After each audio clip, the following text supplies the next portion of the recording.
अस्सलाम वालेकुम रहमतुल्लाहि व बरकातुहू। अजीज़ तलबा, आज हम इस वीडियो में चैप्टर नंबर 4 टॉपिक है आपका रेशियो एंड प्रोपोर्शन, निस्बत और तनासुब की एक्सरसाइज नंबर 4.2 के सवाल देखेंगे। ये बहुत आसान है, एक्सरसाइज बहुत ही आसान है। थोड़ी सी चीज़ आप जानते रहें, छोटी छोटी अदद का ज़रब तकसीम आता है तो आप आसानी के साथ सवाल हल कर सकते हैं। कोई भी सवाल हल होने के लिए आपको ज़रूरी है कि पहाड़े और गिनती का सही इल्म आपको होना चाहिए।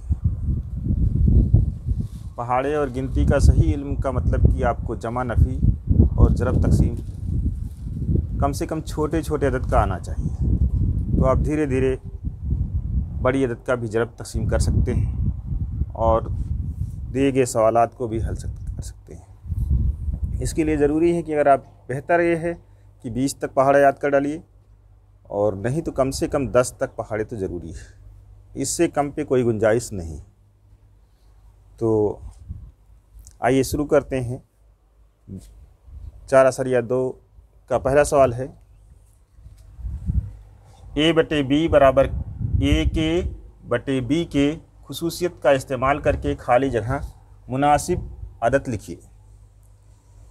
a/b बराबर a/b के, इसका मतलब है कि a/b आपको एक अदद दी गई है, उसमें एक ऐसी अदद से ज़रब करना है कि उसका आंसर आपका चाहे नसब नुमा वाला या शुमार कुनिंदा वाला एक दिया रहेगा। उस अदद को आपको पता करना है कि उस अदद से ज़रब किया गया है या कौन सी अदद से ज़रब किया गया है या कौन सी अदद से तकसीम किया गया है। अगर इस बात का पता लगा लेते हैं, यानी कि आपको छोटी छोटी अदद से ज़रब और तकसीम करना आता है, तो उसको आप पता लगा सकते हैं कि ये किस अदद से ज़रब करने पर या किस अदद से तकसीम करने पर इसको ये इतना आ रहा है। तो दूसरे नसब नुमा की क्या नाम है, कसर की खुसूसियत है कि अगर एक ही अदद से शुमार कुनिंदा और नसब नुमा को ज़रब या तकसीम किया जाए तो उसकी कीमत पर कोई फ़र्क नहीं पड़ता है। तो इस बात का ध्यान रखेंगे कि कभी भी हमको कसर में किसी भी अदद से शुमार कुनिंदा और नसब नुमा में तकसीम या ज़रब करने पर उसकी कीमत पर कोई फ़र्क नहीं पड़ेगी, हम ज़रूरत के हिसाब से उसको हल करते रहेंगे। तो आइए पहला सवाल देखते हैं। ये इसको थोड़ा सा ऐसे यार करिए आप, तो आपको बेहतर समझ में आएगा। एक साथ में आपको 3 खाना पूरी पूछी गई है, इसको अगर हम ऐसे लिख लेते हैं एक एक करके, 5/7 बराबर 28 और एक खाली जगह। अब इसको अगर आप ये समझते हैं कि 5/7 ये 28 कब आता है, 7 को कितने से ज़रब करने से 28 आता है, 7 चौक 28 होता है, तो 7 ज़रब 4। इसका मतलब कि नीचे नसब नुमा में 4 से ज़रब किया गया है, तो ऊपर भी हम शुमार कुनिंदा में 4 से ज़रब कर देंगे, तो ये हो जाएगा हमारा 4×5 20 और 4×7 28। देखिए बराबर बराबर अदद से ऊपर नीचे ज़रब किया गया है, ये 28 दिया हुआ है, ये आपका 20 हासिल हो जाएगा, ये पहली खाना पूरी में आ जाएगा। इस तरह से अगर हम दूसरा हल करना चाहते हैं, इसका दूसरा हिस्सा, तो 5/7 बराबर 35 बटे खाली जगह। अब आपको देखिए शुमार कुनिंदा में दी गई अदद 5 को कितने से ज़रब करने पर 35 आएगा। 35 5 से बड़ा है, इसलिए ज़रब करने पर आएगा, और अगर 5 से छोटा होता तो तकसीम करने पर आता। तो ये लिखेंगे 5/7 बराबर, ये 35 कैसे आया है, 5 का पहाड़ा पढ़ेंगे, 5×7 35 हो जाता है, 5 ज़रब 7 करने पर। तो नीचे कैसे आएगा, 7 को 7 से ज़रब करने पर। देखिए ये 5 था, इसको 7 से ज़रब किया गया, ये 7 है, इसको भी 7 से, यानी ऊपर नीचे बराबर अदद से ज़रब करने पर हमारा आंसर आ जाएगा। ये 35 तो दिया ही हुआ है, और बटे 7×7 49, ये 49 आ जाएगा। दूसरी खाना पूरी में 49 आ जाएगा।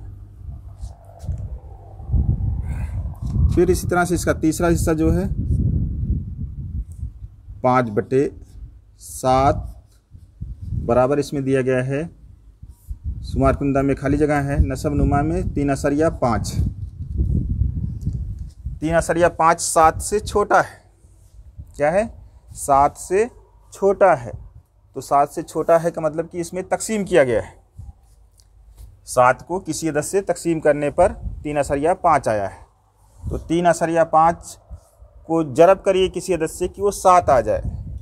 तो अगर हम 3 अशरिया 5 को 1 से जरब करेंगे तो इतना ही आएगा, 2 से जरब करेंगे तो 7 आ जाएगा। यानी कि 7 को 2 से तकसीम किया गया है। या जैसे भी आप पता लगा सकते हैं कि 7 को हम 2 से तकसीम करके देखेंगे, 3 से तकसीम करके देखेंगे कितना आता है। इसलिए लिखा जाएगा इस तरह से 5/7 बराबर, अब इसकी जहाँ पर क्या लिखा गया है, ये 7/2। यहाँ पर नसब नुमा में क्या किया गया है, ये 3 अशरिया 5 कैसे आया है, 7 को 2 से तकसीम करने पर, इसलिए ऊपर भी 5 को 2 से तकसीम करना पड़ेगा। तभी कितना आ जाएगा, 5 को जब 2 से तकसीम करेंगे, 2 से तकसीम करने का मतलब आधा, 5 का आधा 2.5, सब लोग जानते हैं 5 का आधा 2 अशरिया 5 और 7 का आधा 3.5 यानी 3 अशरिया 5। तो ये आपका 2 अशरिया 5 इसमें खाना पूरी में आ जाएगा। इस तरह से ये आपकी तीनों खाना पूरी हो जाएगी। फिर इसका दूसरा सवाल है, सेम टू सेम ऐसे ही करना है। 9/14 पहला हिस्सा लेते हैं बराबर 4 अशरिया 5, ये दिया हुआ है और आपको नीचे मालूम करना है कितना आएगा। तो इसके लिए हम क्या कर सकते हैं, अब देखिए 9 को 9 कितना बना दिया गया है, 4 अशरिया 5 बना दिया गया है। 4 अशरिया 5 का मतलब 4.5 और 4.5 जो है 9 से कम है, तो ये तकसीम करने पर आएगा। तो तकसीम करेंगे 9 को 2 से तो कितना आएगा, 4.5 आ जाएगा। 2 से 3 से 4 से इस तरह से तकसीम करने पर हमको पता चलेगा। तो इसलिए क्या हो जाएगा, 9/14 बराबर हो जाएगा 9 तकसीम 2। इसलिए जब ऊपर 2 से तकसीम किया गया है तो इसलिए नीचे भी 2 से तकसीम किया जाएगा, तब इसकी कीमत पर कोई फ़र्क नहीं पड़ेगा। तो ये कितना हो जाएगा, 4 अशरिया 5 हो जाएगा और 14 का आधा कितना हो जाएगा, 7 हो जाएगा। आधा करिए या 2 से तकसीम करके आप देख लीजिए, 14 2 के पहाड़े में 7 बार में आ जाता है। फिर इसका दूसरा हिस्सा 9/14 बराबर, यहाँ पर 42 दिया हुआ है नसब नुमा में और शुमार कुंदा में आपको पता करना है। इसलिए क्या हो जाएगा, आपको क्या देखना है कि 14 को कितने से ज़रब किया गया है, तो 42 आया है। 14 का पहाड़ा अगर याद है और तो आप पढ़ लीजिए, और नहीं याद है तो आपको बना करके कि 14 का पहाड़ा कितनी बार पढ़ेंगे तो 42 आएगा। 14 ज़रब 3 हो जाएगा, 14 3 42 होता है। तो 9 से भी 9 को भी 3 से ज़रब कर दिया जाएगा, कितना आएगा वो लिख दिया जाएगा। 9 3 27 आएगा और 14 3 42, ये तो हमने मालूम ही किया है। इस तरह से आप पता कर सकते हैं। या दूसरा तरीका एक है, तीसरे में हम बता दे रहे हैं, इस तरह से भी अगर आप इस खुसूसियत का इस्तेमाल ना करते हुए भी अगर आप करना चाहें तो भी आप कर सकते हैं। 9/14 बराबर, ये आपका खाली जगह है और बटे 3 अशरिया 5। अगर हम इसको खाली जगह में x फर्ज कर लेते हैं कि ये x और इसको तिरछी ज़रब कर लेते हैं, ये क्या हो जाएगा, x ज़रब 14 बराबर 9 ज़रब 3 अशरिया 5। तो इसलिए x बराबर क्या हो जाएगा, 9 ज़रब 3 अशरिया 5 बटे 14। देखिए अब इसको जब मुख्तसर करना होता है, अशरिया एक ऊपर वाले में है नीचे वाले में नहीं है, तो हम जब मुख्तसर करना होता है तो क्या करते हैं, अशरिया को ख़त्म कर लेते हैं। उसके लिए क्या करना है, अशरिया के बाद इसमें एक अदद है, इसलिए नीचे भी अशरिया लगा करके 1 0 बढ़ा लेंगे तो अशरिया ख़त्म हो जाएगी। तो ये हो जाएगा आपका 9 × 35 बटे 140। अब ऊपर नीचे से जिस तरह से कटता है काट देंगे। 7 से 7 × 5 = 35 और 7 दूनी 14, 2 बच जाएगा। 5 × 5, 5 × 20। अब ये बराबर हो जाएगा कितना, 9/4। अगर आप ये देखें कि 14 को कितने से तकसीम करने पर 3/5 आएगा, तो आपको पता चलेगा कि 4 से तकसीम करने पर 3/5 आया। 14 को 2 से तकसीम करेंगे 7 आएगा, लेकिन 3 से तकसीम नहीं करना है, 4 से तकसीम करेंगे तो 3/5 आ जाएगा। तो 9 को भी 4 से तकसीम करना होगा। यही बात आपको यहाँ पर इस तरह से के की खुसूसियत का इस्तेमाल करके करना था। तो ये बराबर कितना हो जाएगा आपका, 9 को 4 से तकसीम कर लेंगे। 4 दूनी 8, 1 बचेगा, आसारिया ऊपर लगाएंगे, नीचे 0 बढ़ाएंगे। 4 दूनी 8, 2 बचेगा, 0 हो जाएगा। 4 × 5 = 20, ये हो जाएगा 2 आसारिया 2 5।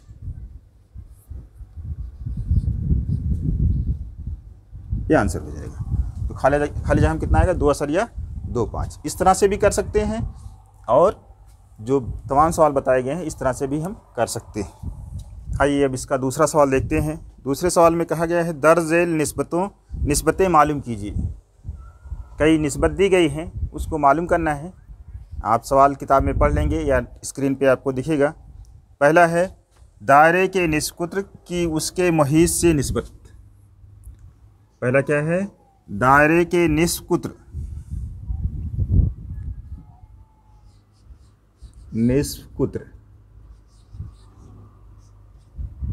की उसके मुहीत से निस्बत को ऐसे लिखा जाता है, बटे में लिखिए या 2 पॉइंट लगा करके ऊपर नीचे इस तरह से लिखिए।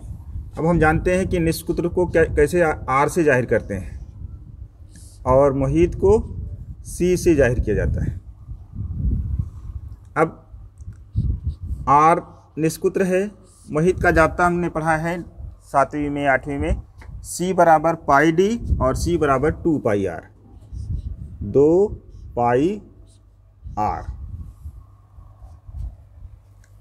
तो ये आर एक आर से आर कट जाएगा, तो कितना बच जाएगा, ये 1/2π।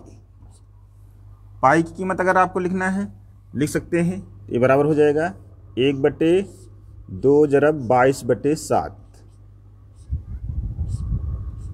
तो ये 7 ऊपर चला जाएगा, तो ये बराबर हो जाएगा 7/22 दूनी 44 हो जाएगा। तो ये बराबर हो जाएगा 7 की निस्बत 44। किसी भी दायरे के निस्कुत्र की उससे मुहीत से निस्बत 7/44 होगी। दूसरा कहा गया है इसमें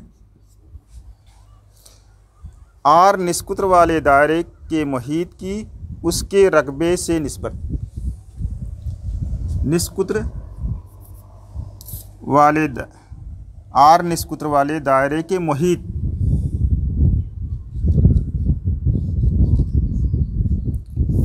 की उसके रकबे से निस्बत। दायरा का रकबा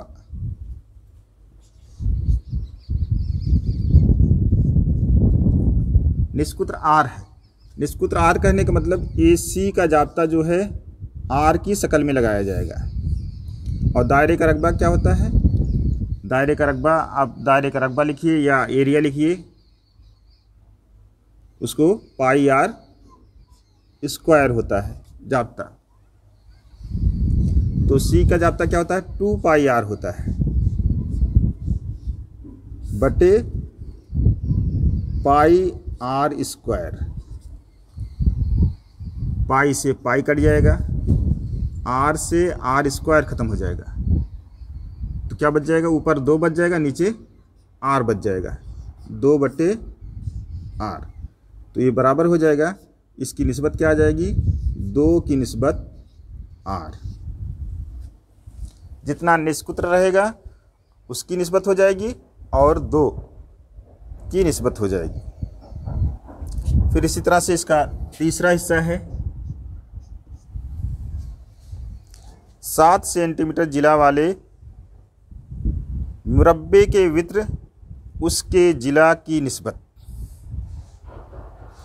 7 सेंटीमीटर जिला वाले मुरब्बा के वित्र उसके जिला की निस्बत।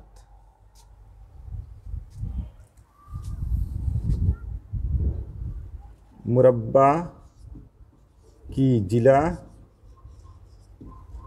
बटे मुरब्बा का वित्र, ये मालूम करना है हमको क्या आएगी निस्बत।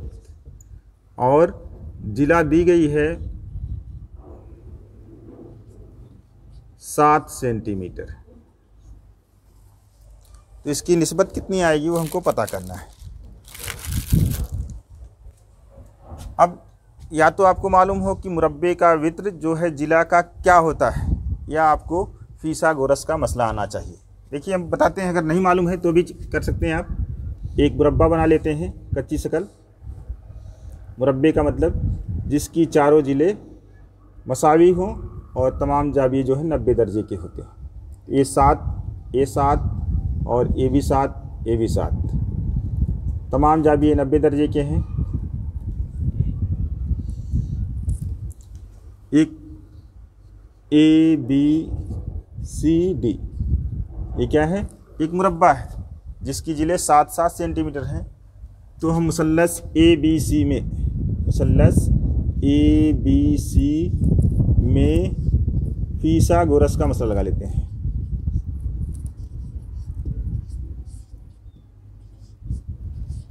अब अगर जाब्ता नहीं मालूम है कि मुरब्बा का वित्र कितना होता है तो आपको फीसागोरस का मसला आना चाहिए। अब इसमें फीसागोरस का मसला लगाते हैं तो वित्र का मुरब्बा यानी AC का मुरब्बा बराबर हो जाएगा AB का मुरब्बा, एक जिले का मुरब्बा, जमा दूसरे जिले का मुरब्बा यानी BC का मुरब्बा।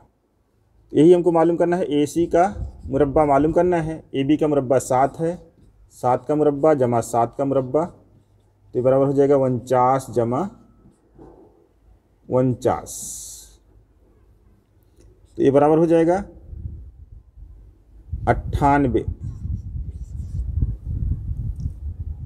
या 98 को क्या कहते हैं, 2 × 49।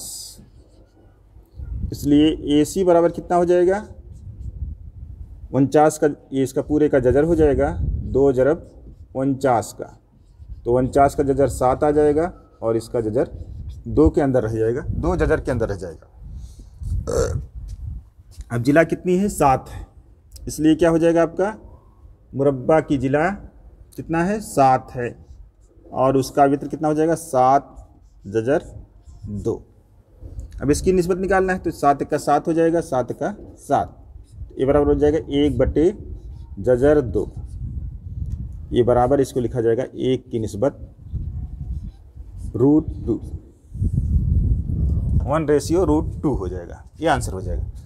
अगर आपको ये आता है कि मुरब्बा का वित्र जिला का जजर 2 गुना होता है, देखिए क्या आया है, जजर 2 गुना आया है, जजर 2 से ज़रब कर दिया गया है। अगर ये मालूम है, ये आप लिख दोगे कि हमको मालूम है कि मुरब्बे का वित्र जिला का जजर 2 गुना होता है, तो आप डायरेक्ट ऐसे लिख करके 1 की निस्बत जजर 2 बता सकते हैं, आंसर हो जाएगा, कोई दिक्कत नहीं रहेगी। फिर इसका चौथा सवाल है 5 सेंटीमीटर लंबाई और 3 सेंटीमीटर चौड़ाई वाले मुस्ततील के अहाते की उसके रकबे से निस्बत। क्या मालूम करना है, चौथा मुस्ततील का अहाता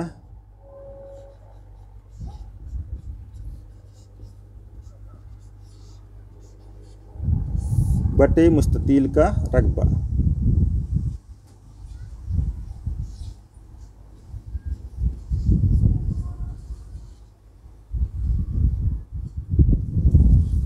अब आपको इसका जाब्ता आना चाहिए। मुस्ततील का अहाता क्या होता है, 2 × लंबाई जमा चौड़ाई, और मुस्ततील का रकबा क्या होता है, लंबाई × चौड़ाई। ये जाब्ता अगर आपको याद रहेगा तो आप सवाल आसानी से कर सकते हैं। कीमत रख देंगे इसमें 2 ज़रब लंबाई कितना है 5 और चौड़ाई 3/5, 5 जमा 3/5 बटे 5 ज़रब 3/5। अब क्या करेंगे, पहले 5 को 3/5 जमा कर लेंगे तो ये हो जाएगा 2 ज़रब 5 और 3 8/5 हो जाएगा बटे 5 ज़रब 3/5। इसको मुख्तसर करना है, ऊपर और नीचे आसरिया के बाद बराबर अदद है, इसलिए हो जाएगा 2 ज़रब 85 बटे 5 ज़रब 35। 5 के पहाड़े से कटेगा 7, 5 का 5, 5 का 5, 3 बचेगा, 5 सत्ते 35। अब कोई पहाड़े में नहीं कटेगा, इसलिए ये 2 ज़रब कितना हो जाएगा 17 बटे 35। 2 ज़रब 17 कितना हो जाएगा 34, 17 दूनी 34 बटे 35। अब इसका आंसर क्या हो जाएगा 34 की निस्बत 35, ये आंसर हो जाएगा। इस तरह से आपका दूसरा सवाल देखते हैं। तीसरा सवाल है, दर्ज झेल दी हुई निस्बतों की जोड़ियों में छोटा बड़ापन तय कीजिए। किसी भी अदद को अगर वो मुकम्मल अदद है या सही अदद मुकम्मल अदद है या आपकी तबई अदद है, उसको हम देख करके बता सकते हैं कौन सी छोटी है और कौन सी बड़ी है। लेकिन अगर निस्बत वाली अदद है यानी कसर वाली अदद है तो हर एक अदद में की जोड़ी में हम एक सही तरीके से अंदाज़ा नहीं लगा सकते कि कौन सी अदद बड़ी है और कौन सी छोटी है। तो इसके लिए एक तरीका अख्तियार किया गया है कि इसके किस तरह से थोड़ा सा हल करके बताया जाए कि पहली निस्बत बड़ी है यानी कि पहली कसर बड़ी है या दूसरी कसर बड़ी है। इस तरह से हल करके बताया जाता है। तो देखिए, इसमें आप जो भी तरीका समझ में आता है उस तरीके से कर लेंगे। पहले इसको तिरछी ज़रब किया जाता है, पहले शुमार कुंदा को दूसरे नसब नुमा से, जजर 7, और दूसरे शुमार कुंदा को 3 ज़रब 3, इस तरह से ज़रब कर लेते हैं। इसके बीच में अब अगर हमको पता चल जाएगा कि इसका हस्ल ज़रब बड़ा है या इसका हस्ल ज़रब बड़ा है तो हम ये कह सकते हैं कि कौन सी अदद बड़ी है, कौन सी अदद बड़ी है। तो जो भी बड़ी होगी उसकी तरफ बड़े का निशान लगा दिया जाएगा, जो छोटी होगी उसकी तरफ छोटे का निशान लगा दिया। ये 7 × 5 = 35 हो जाएगा और ये 9 × 9 = 81 हो जाएगा। अब एक अदद जजर में है, दूसरी बग़ैर जजर की है, उसमें भी हम सही तरीके से ये नहीं बता सकते हैं कि किसका कौन बड़ी होगी। तो इसके लिए ये ज़रूरी है या तो दोनों का जजर ख़त्म कर लिया जाए या दोनों का जजर क्या कर लिया जाए, ये 3 × 3 = 9 हो जाएगा। या तो दोनों का जजर ख़त्म कर लिया जाए या तो दोनों को जजर में कर लिया जाए। तो एक अदद जजर में है, एक जजर के बाहर है। तो अगर इसको जजर के बाहर करना है तो इसको एक बार और ज़रब कर लेंगे।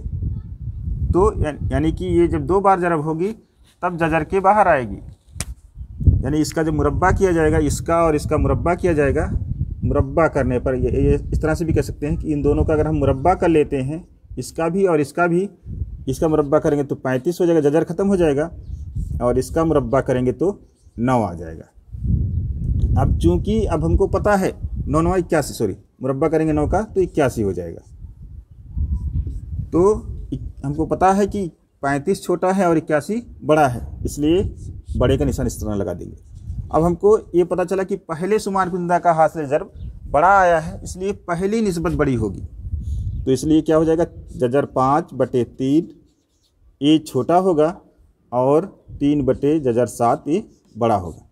हमको इसमें बड़ा और छोटा बताना है, ना कि इसमें 35 और 81 में। तो 35 81 हम पता लगाने के लिए कि पहली निस्बत बड़ी है या दूसरी निस्बत बड़ी है, उसके लिए हमने ये किया है, तो आपका आंसर हो जाएगा ये। अब इसका भी ऐसे कर सकते हैं कि 3 जजर 5 जरब जजर 125 और जजर 63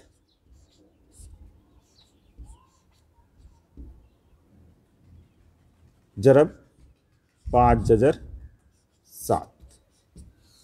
अगर कोई चीज़ आपको समझ में आ जाती है तो उस तरह से भी कर सकते हैं, नहीं समझ में आती तो आप सबको जजर के अंदर कर लीजिए या सबको जजर के बाहर कर लीजिए और सबको ज़रब करके देख लीजिए।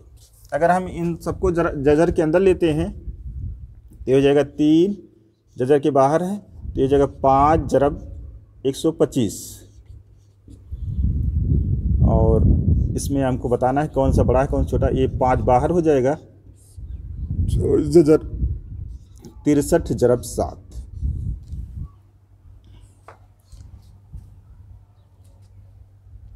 अब ये आदत ऐसी है कि जो जजर के बाहर निकल सकती है। 63 को 7 9 63 कर सकते हैं और इसको 125 को 25 जरब 5 कर सकते हैं। तो इसको अगर हम ऐसे कर लेते हैं 3 जजर 5 जरब 5 जरब 25, 125 को हमने लिखा 5 जरब 25 और फिर ये मालूम करना है, इसको हमने लिखा 63 को 7 9 7 63, 63 को लिखा 9 जरब 7 और जरब 7 ही पहले से। देखिए 3 बाहर पहले से है, ये 25 हो जाएगा, ये भी 25 है, एक बार 25 बाहर आ जाएगा। जजर में ये 5 बाहर है और ये 9 का जजर 3 हो जाएगा और जजर 7 जरब जजर 7 49 हो जाएगा, 49 का जजर 7 हो जाएगा। इसको जरब कर लेंगे, 25 3 75 हो जाएगा और ये कितना हो जाएगा 5 3 15, 15 7 105 हो जाएगा। अब इसमें और इसमें हमको मालूम है कि कौन बड़ा है, ये छोटा हो जाएगा 75 और 105 बड़ा हो जाएगा, इसलिए पहली अदद छोटी हो जाएगी, यानी पहली निस्बत 3 जजर 5 ये छोटा हो जाएगा और 5/7 ये छोटा हो जाएगा और 63 का जजर बटे 125 का जजर ये बड़ा हो जाएगा। ऐसे भी कर सकते हैं या पूरी अदद को जजर के अंदर कर लेंगे और फिर उसका हासिल ज़रब निकाल करके अलग से भी करके कर सकते हैं। हमको इतना लाइन में बॉक्स बनाने की ज़रूरत नहीं है, हम अलग से कहीं हल कर लें और बता दें कि इसका हासिल ज़रब कितना आएगा और इसका हासिल ज़रब कितना आएगा, फिर उसके बाद आप डायरेक्ट ये लाइन लिख सकते हैं। ये जो है रफ पर भी किया जा सकता है। इसी तरह से इसको हम कर लेते हैं, ये हो जाएगा, इसलिए जजर 80 जरब जजर 27 और इसमें हमको ये बताना है कि कौन सा बड़ा है कौन सा छोटा है, इसलिए जजर 45 जरब जजर 48। अब इसको दोनों को अलग अलग 27 को और 80 को एक बार जरब कर लेते हैं। देखिए 27 को 80 को जब जरब करेंगे तो 0 उतार लेंगे, 8 7 56 के 6 और 8 दूनी 16 5 21 का जजर। और यहाँ पर भी आपका इसको भी जब जरब करेंगे ये भी 2160 आ जाएगा। आप जरब करके देख लेना, ये आपके लिए हमने छोड़ दिया है कि आप जरब कर लेना। तो दोनों बराबर दिख रहा है, इसलिए इसमें ये बराबर की अलामत लग जाएगी, इसलिए क्या हो जाएगा आपका जजर 80 बटे जजर 48 ये बराबर हो जाएगा जजर 45 बटे जजर 27। बराबर रहेगा तो बराबर का की अलामत लगेगी, छोटा रहेगा छोटे की अलामत, बड़ा रहेगा तो बड़े की अलामत। अभी देखिए असरिया वाली अदद है 9 असर, इसको 30 जब जरब करेंगे तो क्या हो जाएगा 9 असरिया 2 जरब 7 असरिया 1 और ये बड़ा और छोटा बताना है, और 3 असरिया 1 3 असरिया 4 जरब 5 असरिया 1। अब इसको 92 को 71 से जरब कर लेंगे, असरिया छोड़ देते हैं बाद में कर लेंगे, और 51 को 34 से जरब कर लेते हैं। असरिया हमने छोड़ दिया, बाद में असरिया लगा लेंगे। 4 1 का 4, 4 पच्चे 20, 3 1 का 3 और 3 पच्चे 15। जमा कर लेंगे 4 3 7 1 और इसको जब करेंगे तो ये 2 आ जाएगा, 9 आ जाएगा, 7 दूनी 14 और 7 9 63, 64 हो जाएगा। 2 9 4 13, 4 1 5 और 6 65 62 32 हो जाएगा। 65 32 और ये 17 34। 2 अदद के बाद असरिया लग जाएगी तो ये 17 असरिया 3 4 हो जाएगा। ये 63 असरिया 65 असरिया 3 2 हो जाएगा। तो इसलिए ए बड़ा हो जाएगा आपका। इसलिए क्या हो जाएगा 9 असरिया 2 बटे 5 असरिया 1, ए बड़ा हो जाएगा 3 असरिया 4 बटे 7 असरिया 1 से। ये आंसर हो जाएगा। इसको हम देख करके भी, अगर कुछ लोग समझदार हैं तो उसको देख करके भी बता सकते हैं कि कौन बड़ा होगा कौन छोटा होगा। कैसे? 9 इसका शुमार कुंदा जो है 9 असरिया 2 बड़ा है और 5 असरिया 1 नसबनुमा इसका छोटा है। और इसमें क्या है 3 असरिया 4 जो है इसका शुमार कुंदा है बड़ा छोटा है बनिस्बत इसके नसबनुमा से 7 असरिया 1 से। तो इसका खारिजी किस्मत या इसका जब हल किया जाएगा तो ज़्यादा आएगा और इसका जब हल किया जाएगा तो कम आएगा। तो इसको हम डायरेक्ट कह सकते हैं कि ये बड़ा है और ये छोटा है। पहली निस्बत बड़ी है और दूसरी छोटी है।